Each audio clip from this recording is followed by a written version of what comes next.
Hey guys, it's Gerard for the series finale of Teen Wolf, Season 6, Episode 20, The Wolves of War, and I was looking forward to this episode, I really was, but as you guys know, these last few episodes have really not been impressing me all that much. I think that, the last one was solid, but it still felt very overcrowded, and we're getting a lot of reappearances that are just happening way too late and should have been more spread out throughout the season, but we just didn't get them till now. And I was really hoping, I was honestly really hopeful with the way things left off. Alright, they killed Deucalion, he had his training session, that we would at least get a really satisfying payoff. We would actually have some really high stakes going on here. And I'm just gonna say it right now, as a finale, this really wasn't very good, honestly. I really was not a huge fan of this finale. I think they could have done a lot better. And don't get me wrong, was this a bad episode? No. But as a finale, no. This is not at all satisfying. This is not at all way to end your show. And I think it's mainly, because of the fact that this was not just their series finale, but it also was their 100th episode. And with that was a lot of nostalgia. This episode was chock full of it. All kinds of reappearances, all kinds of remembrance stuff that we don't even really care about, that the characters are just remembering in this episode. And I do think that very much did hurt this episode for me. It was very tonally unbalanced, but let's just get into it because I do want to talk about this episode overall. And right off the bat, one of my main problems is in the very beginning here. We see at some unknown point in the future, Scott awakens on a bed in a motel room, completely fine, may I add. So right off the bat, we know, okay, Scott's gonna survive. And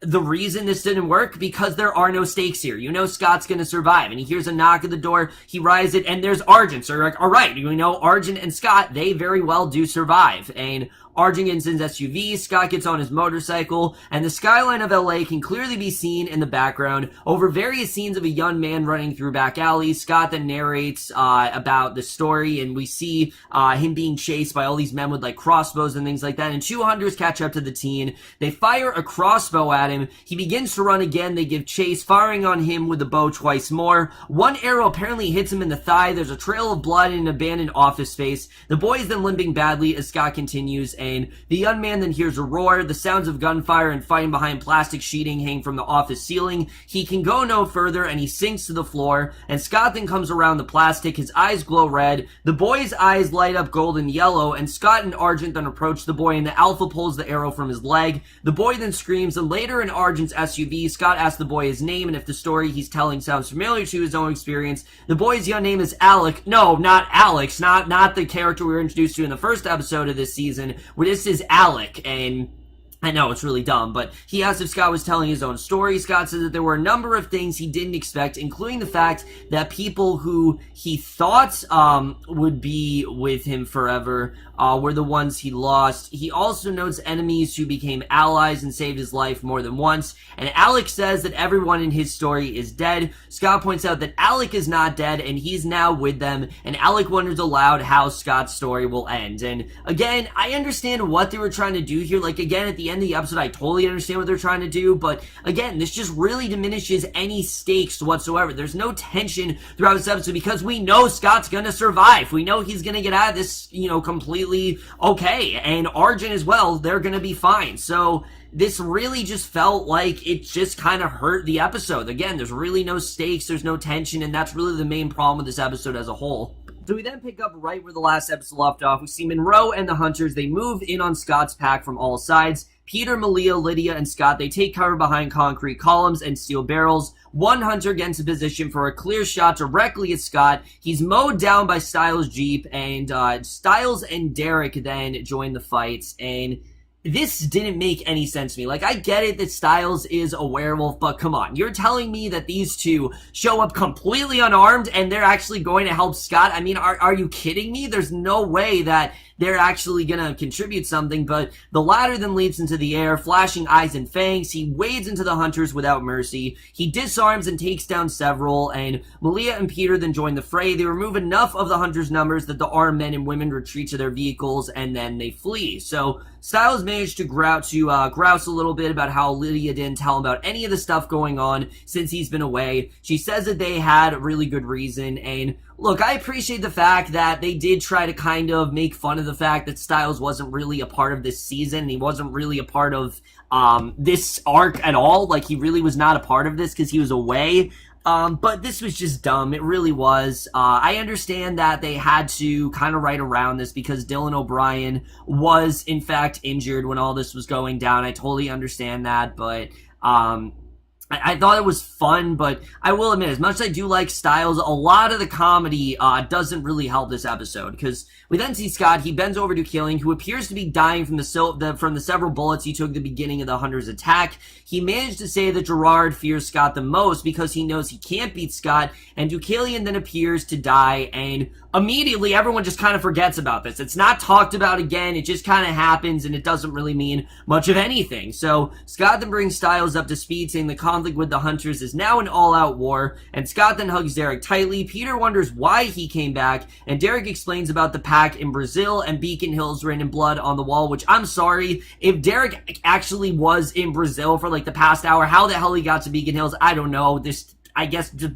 logic of the show doesn't make any sense, but Scott asks if he came back for Beacon Hills. Derek says no, he actually came back for Scott, which, I mean, I could have told you that. I could have told you that that's the reason why Derek actually wanted to come back, but, you know, I digress. And Gerard's voice then comes from the police van radio in Stiles' Jeep, and the radio signal then futzes out, and Gerard asks if Scott knows a Shakespeare and knows the next line. Derek then motions for Scott so that he knows. Scott then holds up the radio handset. Derek says, "Cry havoc and let slip the dogs of war." Gerard recognizes Derek's voice and welcomes him back. He then asks if Scott is pleased with his family reunion. He takes credit for gathering them all together. Scott then invites Gerard to come join them so he can thank him in person, and Gerard says he also has visitors from London. Jackson is dangling from a pipe with his hand chained over his head. Gerard sticks him with a taser stick, and Jackson then cries out. The old man then mocks Gerard, says he's going to shove the taser up the old man's ass, and Gerard explains they've lured all Scott's allies into traps. Parrish is trapped in the Aiken house after he was sent there by a sheriff's dispatcher. Agent McCall is locked up after being intercepted by hunters on his way back from San Francisco. Liam, Corey, and Mason are trapped in the hospital with hunters searching for them, and one hunter playing possum in a hospital bed. And Gerard seems very proud of himself, saying the strategic positioning of your army against theirs is how you wage war. He says that Scott's resources are spread thin, meaning he won't be able to save them all, and will have to come to Gerard in the end, and will ultimately fail. And he then says the dogs of war are coming for Scott. And here's the problem. Throughout this entire episode, Gerard is kept separate from everything. There's not that moment where Scott confronts Gerard, which is what I thought was essentially going to happen, that Scott was going to have to kill Gerard, and that's how this was going to end. But no, there's never a moment in this episode where Scott realizes, I need to go after Gerard and just kill him right then and there to put an end to this. But no, that's not what Scott decides to do, because a true alpha doesn't kill, which it's bullshit, honestly. I mean, eventually, he's gonna have to kill. That's just, realistically, he's gonna have to kill, and it seems like that's kind of what we were leading up to. And again, I like the way this is setting up, that everyone's kind of in danger, but again, very quickly, this kind of becomes a non-issue here. So Scott then calls Theo. He asks him to rescue the pack members, and his mother's stuck in a hospital. Scott says it will buy them more time to both come up with a plan and to get help. So they all hunker down inside the vet clinic, and Stiles relates how, on his first day with the FBI, he learned Derek was a fugitive in North Carolina, and Derek was trying to get information about a group of hunters down there, and the FBI apparently found out about and planned to move in. I will admit, I did like the scene where Stiles was, like, talking about everything, then Derek cut him off. I mean, I've always really liked the interplay between these two. It's been a long time since we actually got to see some banter, so I will admit, that part of the episode was a lot of fun. I think these two have fantastic chemistry. I wish we got to see more of it throughout the season. In fact, I would have loved if we had a subplot where Stiles was trying to apprehend Derek. I thought it honestly would be really fun, but the show never really did much with it. So Stiles managed to talk his superiors into taking him along in the operation to capture Derek. He claims he saved Derek's life by practically carrying him out of the battle, and Derek says it's happened differently. He actually carried Stiles out of the fray after he apparently lost a toe to friendly fire and was unable to walk. And again, this all is good and done, but why didn't we see this? I mean, again, it's the perfect example of show, not tell. Why didn't we get to see this throughout the season? Why are we just now being told about this? It really pissed me off, honestly. Again, I understand they couldn't really use Dylan O'Brien all that much, but he was used in the mid-season premiere. They could have used him at least sporadically, like use him every once and again. You could have had this storyline, and they didn't do shit. They really didn't. And Scott then brings them back to the war, explains they're also fighting the Anuk-Ite, who, let me just say, is such a non-threat in this episode. I mean, the Anuk-Ite seems to be like the main threat of this thing, but just in general, it's just such a confusing villain, because we had the rule last week of, you can't possibly close your eyes and everything because it's not really going to do anything. It's just going to be ineffective. But then the Anuk-Ite, everyone's closing their eyes. And we literally heard from Deucalion in the last episode that this isn't going to do anything. So it's just...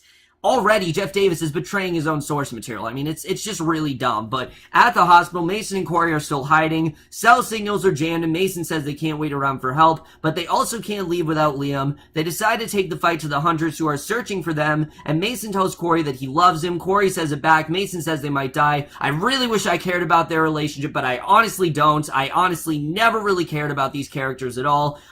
They always tried to make Mason like the, sort of like watered down version of Stiles, except he didn't have as much charisma and as much acting presence as Dylan O'Brien, and it just never really worked. And then when that didn't work, they tried to pair him a relation with Corey, and then he just felt even more out of place.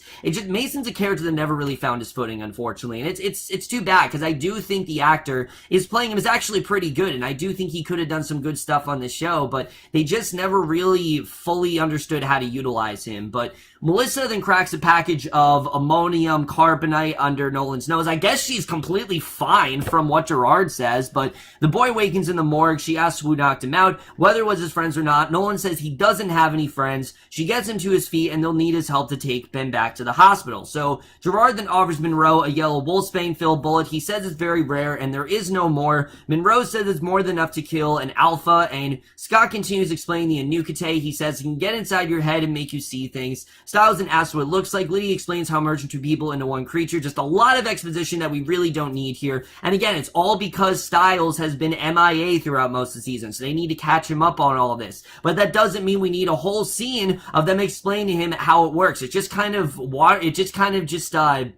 really just... Again, it just waters things down, and I really just, it was honestly boring. It really was. And Stiles incredulous they have to go against it blind and face their deepest fear. He says he fears blindness the most, making the current predicament a situation of unfortunate overlap. And Scott then sends Lydia and Stiles to find Argent before heading to Gerard's armory to rescue Jackson. And Lydia says there's no time to wait for Argent. She says they have gotten through the armory door before and can handle it. So they basically go to the armory.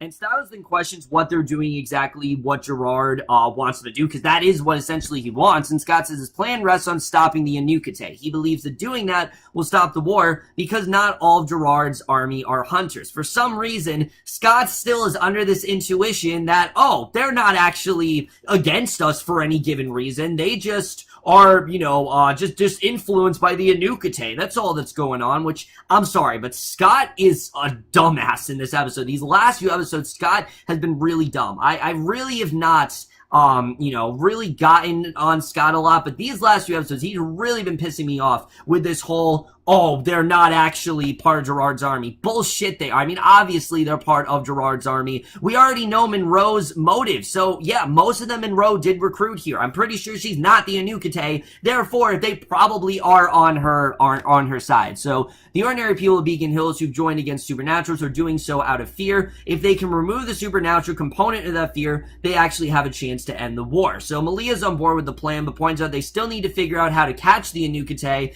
and Scott says they'll do it because they always do, and Lydia says it'll buy Scott some time to figure it out. Malia suggests Argent might come back with one, and Scott says he'll need Peter, Derek, and Malia to help him fight the creature at the high school. He's confident the Anuk-Ite will actually find him there, and Peter's then at the school examining two hunters who've apparently been turned to stone. He's on the phone with Malia. Once he describes the state of the bodies, she tells him to close his eyes. He appears not to hear her, disconnects the call. He walks into the school, hears Malia's voice calling him Dad. He feels something coming up behind him, turns to look, and he's actually turned to stone by the Anuk-Ite. So it seems like Lydia's vision is kind of coming true here. In the armory, we see hands are still cuffed. Jackson is still chained to a pipe over his head, and he begins to taunt the hunter guarding him. He explains the young man should be afraid of him because he's part Kanema. He points out his claws and invites the guard to have a look. This somehow managed to lure the man over to him. He explained, I don't know why, like, why is he so fascinated by the fact that he's a chimera? I didn't really understand that, but he explains how his claws produce paralyzing venom with what appears to be quite a bit of effort, shows him his Kanema eyes. Jackson says he can no longer change completely, complains to have a Tiptronic transmission, which allows a car to switch from automatic to manual drive. He says his Kanema traits are like that. He can switch at will, and basically with visible effects, he flips his tail up, wraps it around the guard's neck, and slams him into the wall, which I'm just thinking, why couldn't you have done this before? Like, why did it take 3 episodes for Jackson to break free here? I mean, he's been chained up for the past 3 episodes, and now you're just deciding to break free. It's really dumb. And it's literally only because it's the series finale. That's the only reason we're like, oh yeah, there's probably a reason for Jackson to break free. It just seems like David just wrote that in there without really thinking about the fact that Jackson could have just probably done that the second he got chained up, and none of this is necessary. So again, Jackson, completely ineffective, only here because it's the 100th episode. That's really the only reason why I think they really brought him back, because honestly, he contributes really nothing to this episode for me, and this in general just shows how unimportant of this storyline this really was. So Scott and Malia then find Peter's petrified body at the school, and Malia has probably the calmest reaction that I've ever seen to someone seeing their father possibly dead. I mean, Shelly Hennig, she's a good actress, but she was not good in this scene. Like, she's just there like, oh, there's no way. There's no way he's dead. Like, she's just completely fine with the fact that her father might actually be dead. I mean, it's the weirdest reaction that I've ever seen to something like this. I really didn't understand it whatsoever. You're telling me that you see, your father, supposed to be your father, and you have no reaction whatsoever. It was just really bizarre, honestly. That really, again, it's just one of the many things that I feel like they really could have spent more time on, but they didn't. And again, Peter and Malia's relationship always was supposed to be one of the more compelling elements of the season, but they just never really knew what to do with it. And they hear footsteps, but Scott seems mesmerized by the statue like Peter. He stares at the former Alpha, says he thinks he knows how to catch the Anuk-Ite, and basically that's what they decide to do. So Jackson then prepares himself to break down the door. He makes his escape from Gerard's army, and at that moment, he hears gunshots and a banshee scream right outside the door. Stiles then bursts in, much to Jackson's surprise. Lydia, squealing, runs full force into Jackson's arms and hugs him tightly, which I didn't really understand why she reacted like that. I mean, she's supposed to be with Stiles. Why is she so happy to see Jackson after all this time? And Jackson then smiles and embraces her. Stiles finds this obviously a bit awkward. And again, another thing, they really don't have a moment between Stiles and Lydia. We're supposed to assume that these two are together, but they never did anything with it. Because no, we had to focus on Scott and Malia because that's what everybody wanted. And Jackson's impressed that Lydia managed to take out all the guards. Stiles claims that he kicked down the door. Jackson says they can't leave without Ethan, and Lydia and Stiles don't understand why the former Alpha Pack twin is there, and they quickly realize that, yeah, this is actually Jackson's boyfriend, and he very much is gay, and I didn't understand Lydia's line at all where she said, oh my god, I thought you'd never figure it out, because there were never really hints in the show that Jackson was gay. It just kind of seemed like they did that just so they could bring these two characters back, and just also because I guess Colton Haynes is bisexual in real life. It never really seemed like something they needed to do. They just kind of did it, and whatever. But Scott then calls Stiles. Upon learning he's at the armory, tells him to grab something from Gerard's hidden vault. Liam is still hanging out in the hospital with the 4 patients on the Wolfsbane IVs. The man in the last bed is only pretending to be unconscious. He retrieves a gun from his bedding and gets off several shots before Liam throws him into the hallway completely unconscious, and Liam then enters the hall to check on the downed man. Several hunters are waiting, guns are drawn, and Gabe tells them to wait. He wants them to actually take the shot himself, and he tells Liam to run because because that would be more fun. Liam then backs toward the elevator. The doors open. Theo then pulls him inside to safety as the hunters open fire. Hunters then continue patrolling the school, hiding out of sight on the stairs. Malia's impatient. She says Peter won't last long in his petrified state. Scott insists they wait for Stiles, but Malia goes off on her own. Scott then follows her into the hallway where Monroe is waiting. She fires one shot, strikes Scott in the shoulder. He says he's okay, tells Malia to get Monroe, and with fangs and blue eyes flashing, Malia chases the other woman, and Derek realizes that the bullet inside Scott is filled with yellow wolfsbane and says it will kill him. And again, this would be a much more effective line if we didn't see him in the future completely okay. I mean, they make us think that there is a chance that Scott's gonna die, but you know Scott's not gonna die because we already saw him in the future. Again, this all could have been prevented, but the show just had to show Scott in the future for some reason, which I just don't really understand, honestly. I don't understand why they decided to do this. But invisible, Mason and Corey managed to take out two hunters with a partially filled bedpan, and Lydia, Stiles, and Jackson then find Ethan, who's curious how Jackson escaped before he did, and Jackson says he talked his way out of it, but Ethan says he used the tail, and this information surprises Lydia, and Ethan says the tail is so gross. And in the elevator, Liam and Theo then agree to fight the hunters together. The doors open to gunfire, but the werewolf and Chimera manage to dodge the weapons and take out several hunters, and while it appears they got them all, one man is still able to kneel and aim at the pair. Melissa then steps around the corner with her taser stick and incapacitates him, and Nolan then runs up, grabs one of the discarded guns, rams into the head of another hunter who's actually trying to fire, and Nolan then sees Gabe at the end of the hall, shouts a warning just before the young hunter opens fire, and Derek managed to get Scott into one of the classrooms. He says that there's only one way to get the yellow wolfsbane out, and that is to burn it. And he finds a small torch inside one of the cabinets. He says Scott won't be able to actually help anyone until he heals, and Scott protests, says they need to just wait for Stiles to get there. Derek then lights the torch, places the jet of blue flame against Scott's wound. He roars in agony, collapses to the floor unconscious, and he's struck by fear, flashes his eyes and fangs, and then wanders out into the hallway. So again, you knew Scott was going to be okay. There's nothing shocking about this whatsoever, and again, it's really just because of what we saw in the flashback. So Lydia, Ethan, and Jackson arrive at the school. They're instantly overwhelmed by fear. Lydia tells them to shut their eyes, and inside Eichen House, 3 deputies have Parrish inside Howland's cell. They've turned on the freezer. Parrish shivers, and Parrish has been just such a non-entity this season. He really has not been a part of the show. It's just kind of felt like he's been shoehorned in there, but Noah pipes up that he doubles it because Parrish is a hellhound. They're notoriously hard to kill. One of the deputies then draws a sidearm, says they're not letting Nolan take Parrish out. Noah says that there's only 3 of them. This is amusing to the deputy. He scoffs, and Noah then beats them all, leaves them bloody. He opens the door, orders them to help Parrish up, and out they comply, call him by his proper title once more. And inside the school, Lydia's become separated from the London werewolves. She finds Malia's actually turned to stone inside the counselor's office, and Jackson's trying to make his way through the locker room with his eyes closed. He calls out to Ethan, who apparently calls back. Jackson asks where he is. He says he's right in front of him. When he opens his eyes, the Anuk-Ite is staring right back at him. Jackson then turns to stone. The creature exits. It passes an equally immobile Ethan,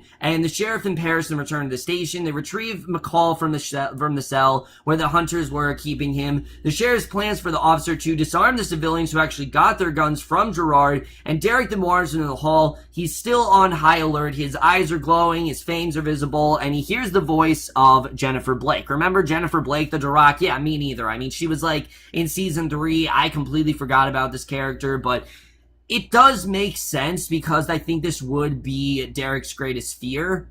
But more so, I think even more, would be Derek's mother. I think that really would be his greatest fear, of him kind of seeing his parents in the fire and his parents calling out to him. I think that would have been even more effective, because we know that's really one of the major plot points of Derek, is that his parents were killed in this fire, as we know. And Jennifer Blake, he sees a shadow coming around the corner. He turns away, shuts his eyes tight. The Anuk-Ite then comes around the corner wearing Jennifer's false face, and she asks Derek if she's willing to give her another chance, or does he plan to leave her to die again. She tells him to open his eyes. He lashes out with his arm, but she catches his wrist and caresses his body with his hand. She whispers that she knows he wants to look at her one more time. He managed to hold out a little bit longer, snatching his hand back and taking a breath, but eventually he gives in, raises his his eyelids, the Anuk-Ite is then reflected in his pupils as he does turn to stone. So Kate then searches the armory, growing ever more frustrated that she can't find what she's looking for. Gerard then laughs at her, saying that he would never trust her with the last few ounces of yellow wolfsbane because she's actually one of them,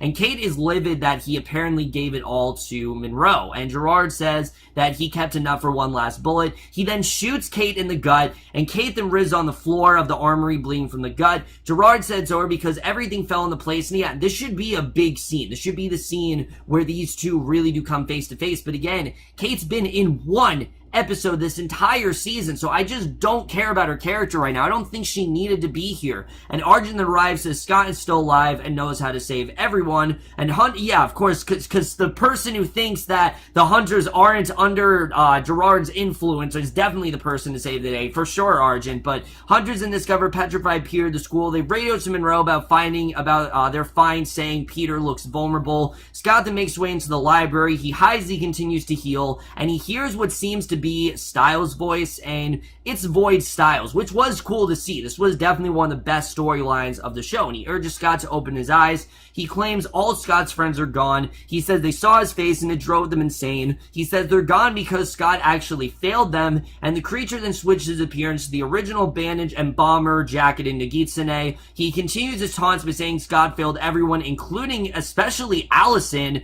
and this last draws Scott out. He tries to attack the creature without looking. He swings and misses, and the Anuk-Ite takes the appearance of Derek, swipes at him with his claws. It then appears as Malia, and again tells Scott to open his eyes while trying to claw at him. Scott then screams, but keeps his eyes tightly shut. Scott tries to use his echolation. A banshee scream shakes the building, and the doors to the courtyard slam closed. And Scott then covers his eyes, but his hearing seems damaged since he was so focused on picking up where the creature might be. And it appears again as Void Stiles, tells Scott to open his eyes. Then Anuk-Ite reappears, explains that Scott's fear is different. He says there's power underneath his fear, and he says Scott's fear brings it freedom and that it won't allow itself to be caught and caged again. It grabs Scott by the throat, demands he opens his eyes. He does not comply. He says he now knows how to fight, how to catch the Anuk-Ite, and he breaks free, knocks the creature back. He then jabs his claws into his own eyes, screaming, and then blinds himself, which I guess makes sense, but it wasn't really something that needed to happen. I mean, it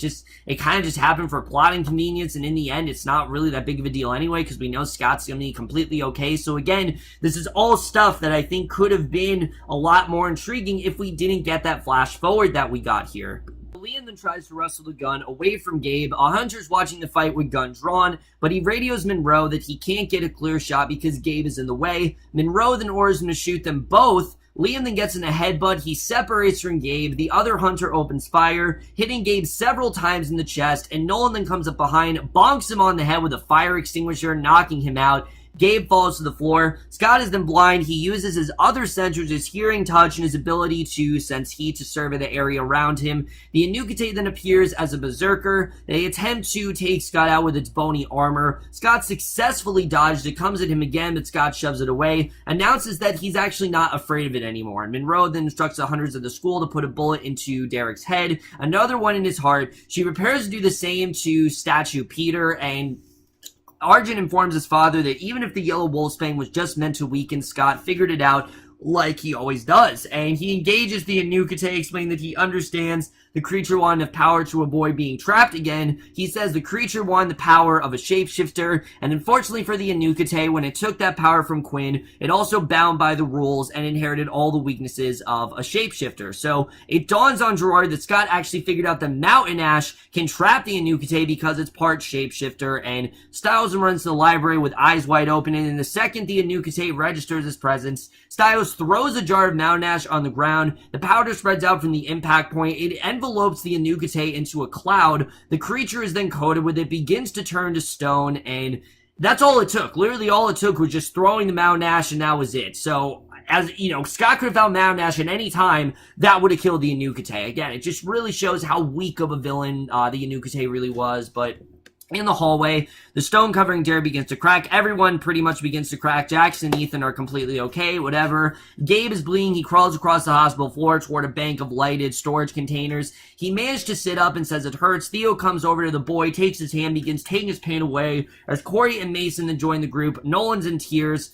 Gerard is snarling at his son, and this strikes Kate as very funny despite her wounds. She says Gerard let it happen, calls him a stupid old man for solely focusing on Scott. Gerard says that Scott destroyed their family. Arjun says his family is standing right in front of him, turns to walk away. Kate transforms to a were-jaguar, attacks Gerard, and I'm guessing that she kills Gerard. I mean, we didn't see him die, so I'm thinking she killed him, but Noah, Parrish, and Andrew McCall, they face up with some hunters inside the hospital. The sheriff then shouts for them to drop their weapons. When they don't comply, he turns to Parrish, tells him to drop their weapons, and a wave of heat then rises off Parrish and envelopes the hunters. The metal of their guns heat up until they can no longer hold them. They drop them to the floor, and McCall says Parrish needs to teach him how to do that. So Monroe is frantic from the school. She calls over the radio for a status report, becomes more agitated when none of the hunters actually respond, and yes, Monroe is pretty much outnumbered here, which this just really pissed me off. Monroe was built up as like the big bad of this season, and in this finale, she barely did anything. She took one shot at Scott, and the rest of this episode, she's really not doing much of anything. But Malia rushed into the library where Stiles, Derek, and Lydia are leaning over Scott, who is as yet still not healing his eyes. And Derek warns if he doesn't heal soon, his eyes will not recover. Stiles urges him to concentrate. Scott says he's trying, but it's not working. Malia begs him to concentrate, says he can't focus, and it may be the dumbest twist ever. What saves Scott's eyes? Is it maybe, just through time? Is it maybe a certain mantra he has to say? No, it's love. I'm not joking. Malia kisses Scott, and then his eyes are back. I'm sorry, but this is the dumbest shit I've seen. Teen Wolf has done a lot of dumb shit before. This is easily one of the dumbest twists I've seen from this show. I'm sorry, but love restores his eyes? Are you kidding me? What is this, a fairy tale? I mean, this was just really dumb, honestly. Like, this isn't a Disney movie, guys. Come on. This is just really stupid, but Parrish, Noah, and Agent McCall oversee the cleanup of Gerard's armory, and at school it seems everything's back to normal. Coach Finstock is shocked that Nolan and Liam want to be co-captains of the lacrosse team. Nolan explains that they've gone past their differences. Finstock says it doesn't sound very competitive. Liam says they've learned it from him because he's a great coach.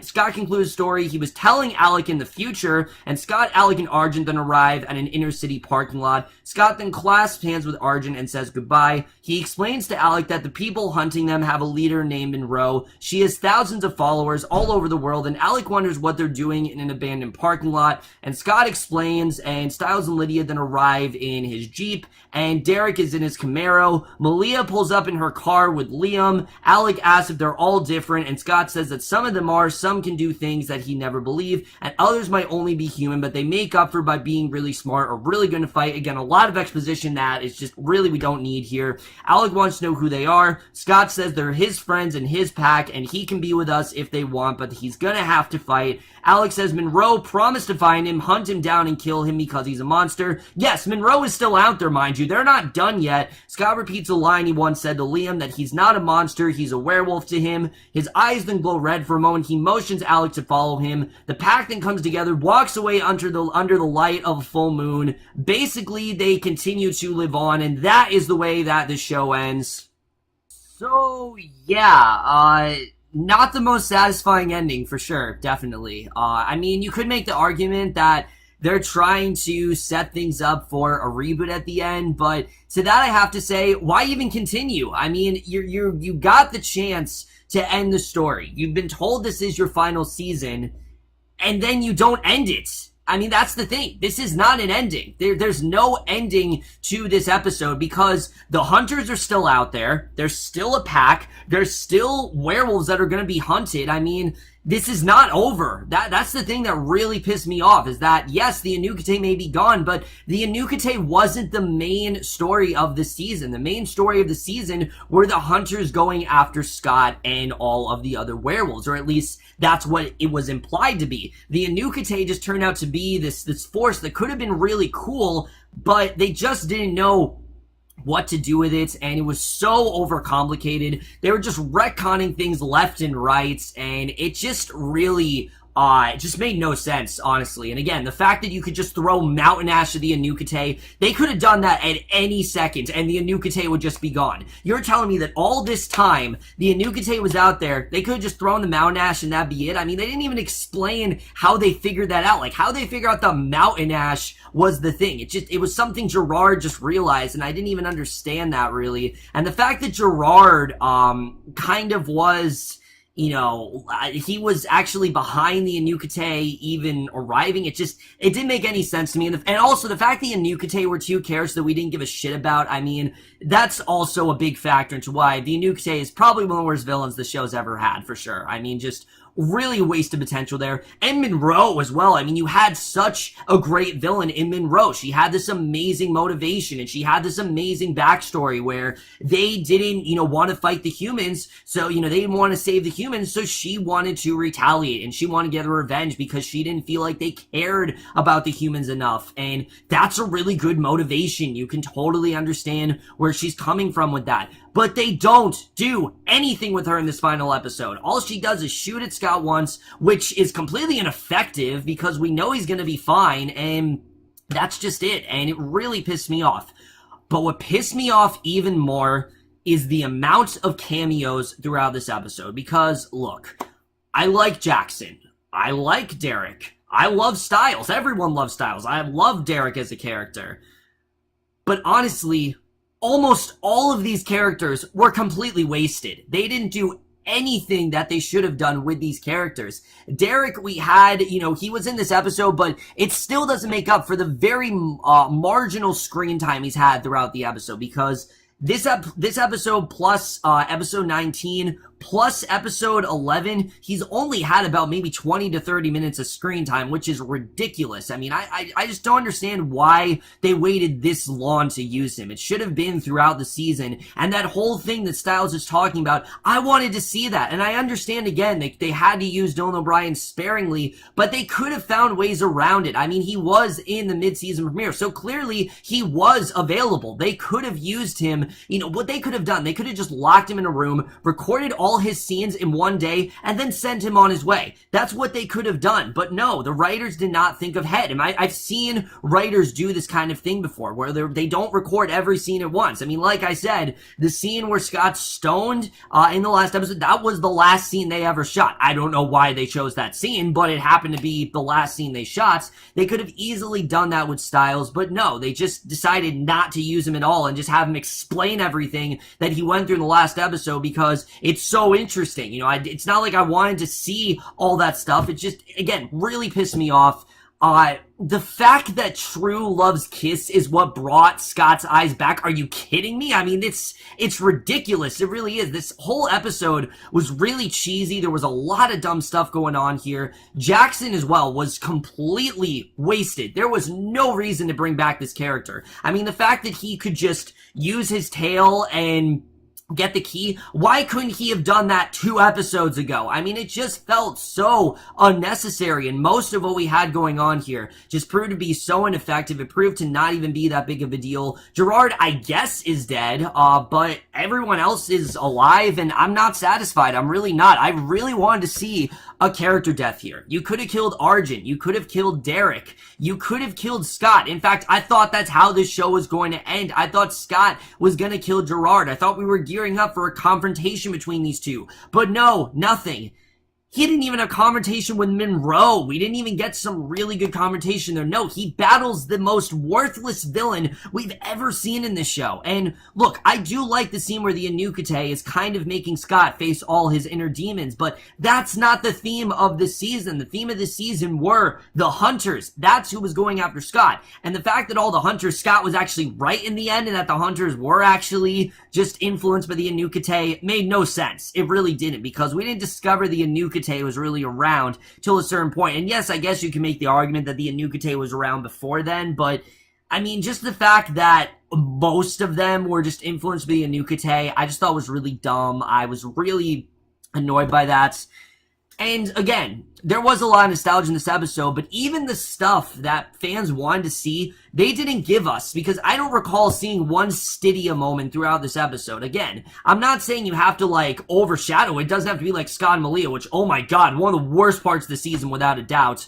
But Stiles and Lydia, I actually really wanted to see more of their relationship. You got these two together, why not get a scene of them? Why not just get a scene of seeing how their lives turn out? I mean, it just would have been so much more satisfying to see what's going on with these characters. But no, you choose to instead just set things up for a spinoff that I'm not gonna watch, let me tell you. I have no interest in a spinoff of this show because it didn't feel definitive. This didn't feel like an ending. It just felt like, they were forced to end the show and they just had to keep going. And I get what Jeff Davis is trying to say, that, you know, they're always going to be a pack. The pack's always going to keep fighting. I understand that, but the ending we got in 6A felt a lot more satisfying than what we got here. I'm really not satisfied at all, honestly, because I don't know what happens to these characters. I don't know what happens to them. Nobody died. We were promised this epic fight, and we didn't get it. There wasn't really even a war. The episode's called The Wolves of War. There was like a war for 5 seconds until Derek came in and just